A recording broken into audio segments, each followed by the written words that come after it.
41. Y dice la palabra del Señor en forma alternada: no puedo yo hacer nada por mí mismo, según oigo, así juzgo. Y mi juicio es justo, porque no busco mi voluntad, sino la voluntad del que me envió, la del Padre. Y yo doy testimonio acerca de mí mismo, y testimonio no es verdadero. Otro es el que da testimonio acerca de mí, y sé que el testimonio que da de mí es verdadero. Vosotros miráis mensajeros a Juan, y él dio testimonio de la verdad. Pero yo no recibo testimonio de hombre alguno, mas digo esto para que vosotros seáis salvos. Era todo sabiduría y abundaba, y vosotros quisisteis juzgar por tiempo sobre Jesús. Mas yo tengo mayor testimonio que el de Juan, porque las obras que el Padre me dio para que cumpliese, las mismas obras que yo hago dan testimonio de mí, que el Padre me ha enviado. También el Padre me envió a dar testimonio de mí. Nunca habéis oído su voz, ni habéis visto su aspecto. Ni tenéis su palabra morando en vosotros, porque quien él envió, vosotros no creéis. Disculpad las escrituras, porque a vosotros os parece que ellas tienen la vida eterna, y ellas son las que dan testimonio de mí. Y no queréis venir a mí para que tengáis vida. Gloria a los hombres que no tienen. Dios bendiga su palabra. Pueden tomar asiento, hermanos. Las pruebas a favor de Jesús. Las pruebas a favor de Jesús. ¿Cómo sabemos que lo que Jesús predicó, con lo que Jesús enseñó, con lo que Jesús vivió, con lo que Jesús realizó, realmente es verdadero? ¿Cómo comprobamos? ¿Cómo podemos estar seguros que lo que hizo el Señor es digno de ser tomado en consideración? ¿Cómo puedo saber en un momento dado que las enseñanzas de Jesús son enseñanzas que debo copiar en mi propia vida?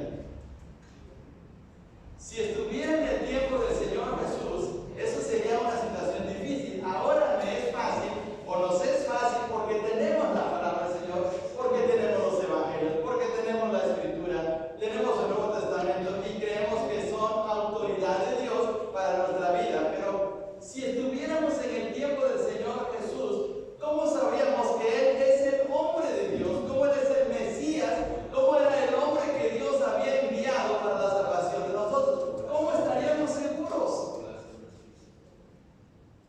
Muchas personas que vieron al Señor Jesús dijeron: es el hijo de María, es el hijo de José, es el hijo del carpintero, y se acabó. Y no le daban el peso que debería tener su vida para ellos. Simplemente lo veían como una persona normal. Si nosotros viéramos a Jesús caminar aquí por la calle, diríamos que es el Hijo de Dios. No sería problemático, no sería un problema. Y esa misma situación fue la que vivieron la gente en el tiempo del Señor. Así es que el Señor tuvo que presentar pruebas que estaban a favor de Él, que Él era realmente el hombre, la persona enviada por Dios para nuestra salvación. Fijémonos lo que dice el versículo 30. Dice: no puedo yo hacer nada por mí mismo. Según oigo, así juzgo, y mi juicio es justo, porque no busco mi voluntad, sino la voluntad que me envió, la del Padre. Jesús vino a hacer la voluntad del Padre. Jesús es el hombre que Dios envió al mundo para dar testimonio de la realidad de la otra vida, de poder acercarnos a Dios y tener comunión con Él, y especialmente para salvarnos. Fíjense bien, hermanos, más adelante, en el versículo 34 dice: pero yo no recibo testimonio de hombre alguno, mas digo esto para que vosotros seáis ¿qué? Seáis santos. Jesús deseaba la salvación de su pueblo. Jesús deseaba la salvación de cada persona, de cada familia. Pero ¿cómo iban a creerle? ¿Cómo iban a aceptar con seguridad que la palabra que Él predicaba era realmente la palabra de Dios? Él tuvo que presentar cuatro pruebas contundentes, cuatro pruebas muy especiales. Normalmente en un juicio o para un juicio se piden pruebas. Cuando una persona está en un tribunal se le pide: bueno, presenta tus pruebas de que eres inocente o que es culpable. Presenta pruebas. Y en este caso el Señor Jesús va a presentar cuatro pruebas de por qué debemos de creer en Él, de por qué debemos aceptar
estaba mencionando una profecía de Isaías. Yo vine para enderezar el camino del Señor, porque estaba cumpliendo la profecía que estaba en Isaías con relación a su ministerio. Así es que él estaba dando testimonio del Señor Jesús. Así es que la primera prueba que presenta el Señor acerca de que quién podía dar veracidad de que la vida del Señor y su mensaje era auténtico de Dios, era Juan el Bautista. Pero veamos la segunda prueba. Ahora veamos por favor en el versículo 36. La segunda prueba. Mas yo tengo mayor testimonio que el de Juan. Fíjense bien lo que dice el Señor. Yo tengo mayor testimonio que el de Juan. ¿Por qué? Y aquí viene la segunda prueba. Porque las obras que el Padre me dio para que cumpliese, las mismas obras que yo hago dan testimonio de mí. ¿Cómo podía creer la gente que realmente lo que Jesús estaba haciendo era de Dios? Mira sus obras. Y por ejemplo podemos ver que Nicodemo se dio cuenta acerca de eso. Veamos en Juan capítulo 3, por favor, en la expresión de Juan, perdón, en la expresión de Nicodemo. Dice en Juan capítulo 3, había un hombre de los fariseos que se llamaba Nicodemo, un principal entre los judíos. Este vino a Jesús de noche y le dijo: Rabí, sabemos que has venido de Dios como maestro, porque miren lo que está diciendo Nicodemo, porque nadie puede hacer estas señales que tú haces si no está Dios con él. La evidencia de los milagros que Jesús hizo, el sanar a la gente, al resucitar al hijo de la viuda de Naín, al levantar a Lázaro de la tumba, al poder levantar a la hija de Jairo, eran pruebas contundentes de que Jesús era el Hijo de Dios y que era el Mesías. Sus mismas obras estaban dando testimonio de él. Cuando Jesús calmó la tempestad, como lo vimos en esta mañana, los discípulos dijeron: ¿quién es este que hace este tipo de milagros, que puede calmar los vientos y el mar? Es Dios, es el Hijo de Dios, es Dios mismo. Un día el Señor Jesús llevó de excursión, valga esta palabra, llevó de excursión fuera de Israel a sus discípulos para descansar. Los llevó cerca de una ciudad que se llama Cesarea de Filipo. Y ahí el Señor les hace una pregunta y les dice: a ver ustedes, ¿qué dice la gente que soy yo? Pues unos dicen que eres Elías, otros dicen que eres Jeremías, otros dicen que eres un gran profeta, y le dieron varias respuestas. Y luego el Señor dijo: bueno, ¿y para ustedes quién soy yo? ¿Quién soy yo para ustedes? A ver, díganme entonces. Y es cuando Pedro dice: Señor, tú eres el Hijo del Dios viviente. Y eso aparece en Mateo capítulo 18, versículo 16. Tú eres el Hijo del Dios viviente. ¿Cómo se dio Pedro que realmente Jesús era el Hijo de Dios, que era el Mesías, que era el hombre que venía del cielo para salvar a los pecadores? Por sus obras, por los milagros. Una cosa asombrosa que no mencionó aquí el Señor en este pasaje es que aún hasta los mismos demonios daban testimonio que Él era el Hijo de Dios. Y veamos, por favor, vayamos al Evangelio de Marcos.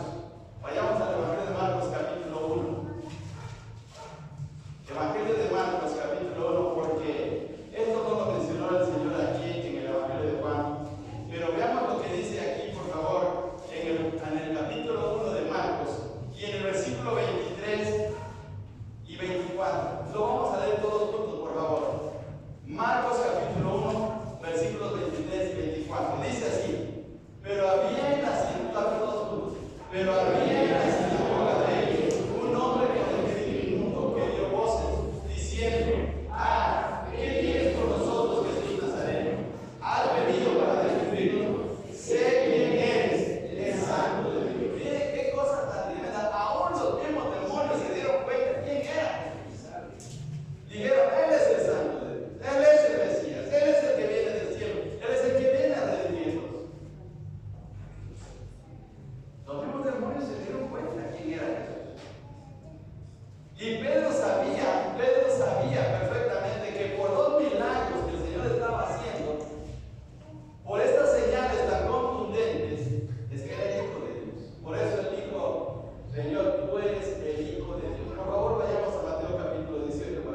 hacer caso a las pruebas que Jesús mismo presentó. ¿Cuánta gente vamos a ver en la eternidad que se perdió por no hacer caso a estas pruebas? Porque aquí está en la Biblia completamente abierta para dar testimonio de quién es Jesús. Ahora regresemos por favor. Tercera prueba, capítulo 5 de Juan. Vamos a la tercera prueba, en el versículo 37. Versículo 37. Primera prueba, Juan el Bautista. Segunda prueba, las señales o los milagros que el Señor Jesús hizo. Tercera prueba, dice el versículo 37, todos juntos. También el Padre que me envió ha dado testimonio de mí. Nunca habéis oído su voz, ni habéis visto su rostro. ¿Quién da testimonio del Señor Jesús? El Padre. Cuando Él se estaba bautizando en el río Jordán, una voz dijo, este es mi Hijo amado en quien tengo complacencia. La segunda vez fue cuando estaba en el monte de la transfiguración. Se abrieron los cielos y dijo a esa voz, este es mi Hijo amado en quien tengo contentamiento, a Él oíd. Capítulo 17 del Evangelio de Mateo. Así es que el Padre ha dado testimonio del mismo Señor Jesucristo, porque desde el mismo cielo Dios tuvo que hablar y señalar al Señor Jesús. ¿Y qué mayor autoridad que el Padre? ¿Qué mayor autoridad que Dios mismo? Él estaba evidenciando quién era el Señor Jesucristo. El Señor Jesucristo no era un mortal común y corriente. Era el Hijo de Dios que había venido del cielo, venía a estar aquí entre nosotros. Era el Verbo que se humanó para habitar en medio de nosotros, como dice Juan 1:14. Él es el Verbo de Dios. Él es fiel y verdadero. Y el Padre estaba dando evidencia de quién era Cristo. No hacer caso a Juan, bueno, podemos decir, bueno, es un hombre. No hacer caso de las señales, eso ya es un poco más peligroso. Pero no hacer caso a la voz del Padre, eso sí nos meten a piedras. Y la gente, y lo triste es que la gente no le creyó. La gente vio evidencias tan claras de su vida perfecta, de su vida de entrega, de servicio, de amor hacia la gente, de sus milagros, de sus hechos asombrosos. Pero la gente no quiso escuchar. Un puñado solamente de seguidores tuvo. Es más, en el Evangelio de Juan, capítulo 6, dice que después del milagro de haber alimentado a más de 5,000 hombres, muchos tuvieron que retroceder, muchos lo abandonaron. Aún viendo ese milagro tan tremendo. Fíjense bien, Juan capítulo 6, versículo 66, por favor. Leamos lo que dice aquí este pasaje. Juan capítulo 6, versículo 66. Todos juntos. Desde entonces, muchos de sus discípulos volvieron atrás y ya no andaban. Miren qué triste situación. Aún viendo la grandeza y el poder de Jesús, viendo los hechos tan claros, tuvieron que rechazar, le dieron la espalda. Miren qué tremendo. Así es que el que se pierde porque quiere, no porque Dios lo desea. Dios quiere que todos sean salvos, pero la persona que va a la condenación eterna es porque ha rechazado las evidencias y porque no quiere ser salvo. Y la última prueba, ya llevamos 3. Primero es Juan, segundo son los milagros, las señales, y número 3, el Padre que da testimonio del Señor. Y ahora vemos la cuarta en el versículo 39 de Juan 5:39. ¿Qué es lo que da evidencia del Señor Jesús? Versículo 39, todos juntos. Escudriñad las Escrituras, porque a vosotros os parece que en ellas tenéis la vida eterna, y ellas son las que dan testimonio de mí. Por ejemplo, leemos en Isaías capítulo 7, versículo 14. He aquí que la Virgen concebirá y dará a luz un hijo y llamará su nombre Emmanuel. ¿Y quién es Emmanuel? Es Jesucristo. En Isaías 9:6 dice, un hijo nos es dado, un niño nos es dado, un hijo nos es dado, y se llamará su nombre Padre Eterno, Príncipe de Paz. ¿Quién es él? Es el Señor Jesucristo. En Miqueas dice, mas tú, Belén, Efrata, pequeña serás, de ti le saldrá el Señor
Ahí aparece lo que se le llama el primer evangelio o el proto, así se le llama proto-evangelio, así le llaman en un sentido técnico. Pero 3:15 de Génesis dice de la siguiente manera, vamos a leer todos juntos, hermanos. Génesis 3:15. Y pondré enemistad entre ti y la mujer, entre tu simiente y la simiente suya. Esta te herirá en la cabeza y tú le herirás en el calcañar. La serpiente iba a herir a la simiente, es decir, la descendencia de la mujer, en el calcañar, es decir, en el talón. ¿A dónde le pusieron los clavos al Señor Jesús? En sus manos y en sus pies. Eso lo hizo el diablo. Aquí lo dice, sí. Pero ¿qué hizo el Señor con el diablo? Fíjense bien el texto. Esta te irá en la cabeza.